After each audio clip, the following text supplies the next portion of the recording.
Hey everybody, Resident Listener Jeremy here. I know I haven't put up like a tutorial video in a while. I'm sorry. We'll get back to the fun stuff, I promise. It's been kind of a crazy week here. Sessions are starting to pick back up, which is great. The in-person stuff, and people are still sending mixes. People are making music right now.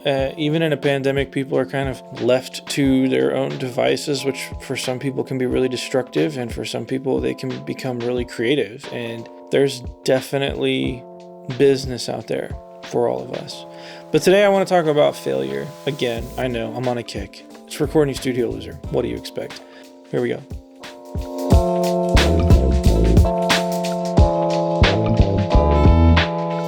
So in a recording studio, or as a musician or a producer, whatever, there are countless ways to fail. And even looking at my own career, I've failed in countless ways. But I kind of want to talk about how to approach that when it happens. And in a recording studio, you have kind of your small failures and your big failures. I obviously can't think of every single example, but here's just a couple. Small failures in my mind, in my position as a recording studio, would be accidentally muting something on a mix that I sent to a client, which I do all the time.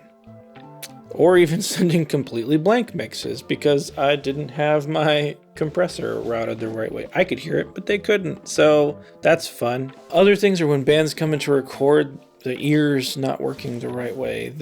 An XLR cable is going bad. And some of these things aren't even really anyone's fault. They just happen. But I kind of lump them into the category of failures because what else are you going to lump them into?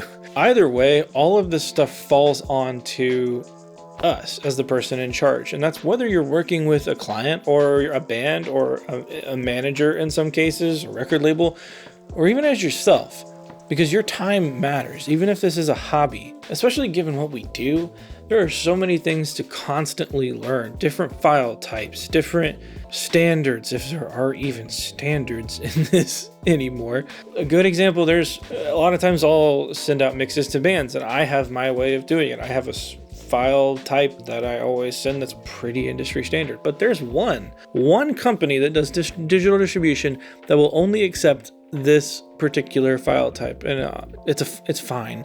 But they're the only one that wants it like that, and I never give the client that type of file. Not that I couldn't, I just don't, because nobody else uses it. They don't really see that issue in that way. They don't know that they're using the one digital distributor that only takes this one type of file. They see it as, I got all these files from you that I paid for and I can't post them anywhere. What's going on? In that instance, that's an easy failure to fix, right? But that's one situation where you can see that keeping open and honest communication with the artist or band or manager or record label, whatever, really matters. If you can communicate, I'm sorry, man, I didn't realize you were going with insert name here. They're the only ones that want this type of file. Take me 10 seconds. I'll email it to you. Here it is. And that's a fire that's put out really, really fast and really, really easily. But you can see how that could turn negative, especially if you don't keep open and honest conversation. Being willing to own even the smallest failure really instills confidence in you as a person that people want to hire. Some of the largest failures that I've had in the studio, be it my own failure or something that really no one had any control over, but still reflect on me because I'm the one in charge. The buck stops with me, right? The biggest failures that I've had with those people, they've come back because I've learned, and I haven't always done it, I've learned it the hard way, that you really need to own it. You need to own when something goes wrong and be willing to fix it. That's a huge thing. You have to be willing to fix it. And if you can't fix it, then you have to be willing to bend over backwards to make it right. Like going back to those small failures and big failures, here's a big failure for you. How about losing an entire session? Thank God that's never happened to me. Knock on wood. But there's been a few times where other engineers have come in and rented the space and it's happened to them. Whenever I can, I will have them do a backup to one of my hard drives, just so we know it's in multiple locations. With my own clients, I have 3 redundant backups of everything, as well as I like that client to walk out with a backup the day they leave. so that we know, just in case, there's 4 copies of everything if something goes wrong. If the building burns down, if my backpack gets stolen, if their backpack gets stolen, somebody's got a copy of the sessions somewhere. But when somebody rents my studio, it's really their choice what they want to do with their files. And it's probably happened 4 or 5 times where somebody's file management has really let them down, I guess. And in one particular case, super talented engineer producer had a band come in who drove in from across the country to record with him, and it was an awesome project.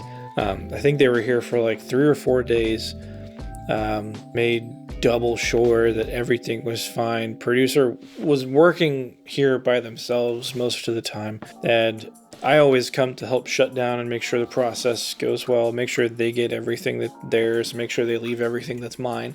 And everything was cool. We listened to some of the tracks, sounded great. I asked if we wanted to do a quick backup, and we didn't because the files were so large. The producer had to get on the road, which is completely understandable. I get a call about 2 weeks later that that person had accidentally deleted all of those files. But what was interesting about that conversation, they wanted to blame me. They wanted a refund for the studio time. They had talked to the band, and the band was actually starting to call me that it was, what happened to our files? We want a refund. You need to pay us for damages. A manager got involved, all this stuff. I kind of started to panic in a knee-jerk situation, like what did I do wrong in this situation? And then going back through it, just sitting down and talking with that producer, like, what could I have done in that situation? I offered you a backup. I was with you. We listened to the tracks. They were fine. You took them home. I even have rough bounces where you showed me some stuff that was cool. So clearly these files were working. Something happened that went wrong.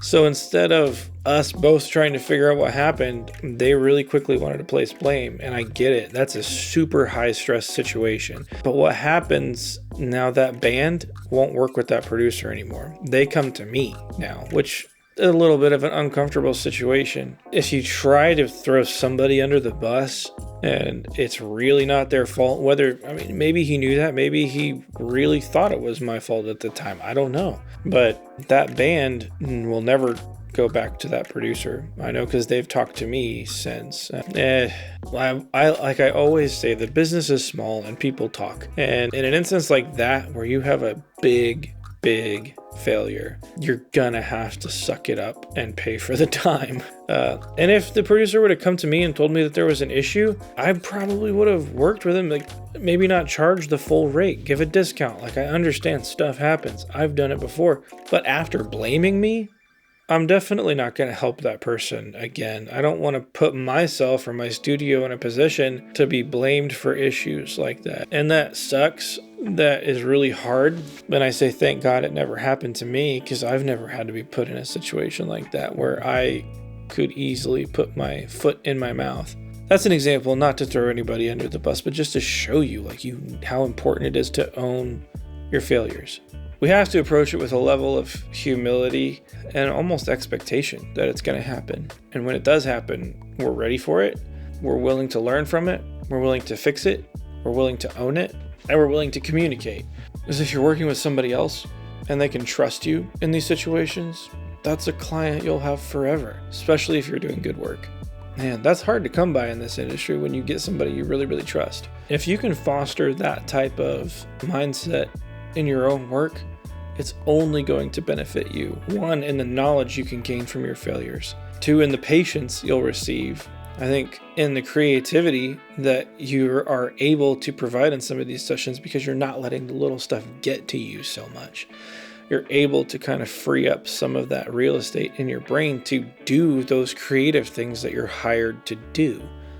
And you'll have clients for life.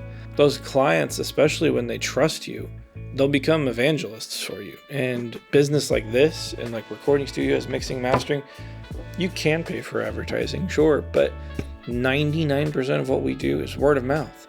And if people are happy, they'll talk. If people are mad, they'll talk. If you can keep your clients happy, and even more than that, if you can make your clients trust you, and I don't mean in a fake way, don't lie about things like this, because people see through that, and you have to respect your clients just as much as you respect the listener.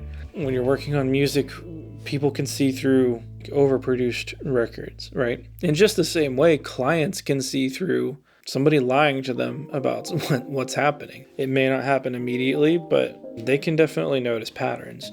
So you just have to decide early on that you will be open, honest, and communicative to your clients. A client that trusts you is worth 5 that are indifferent.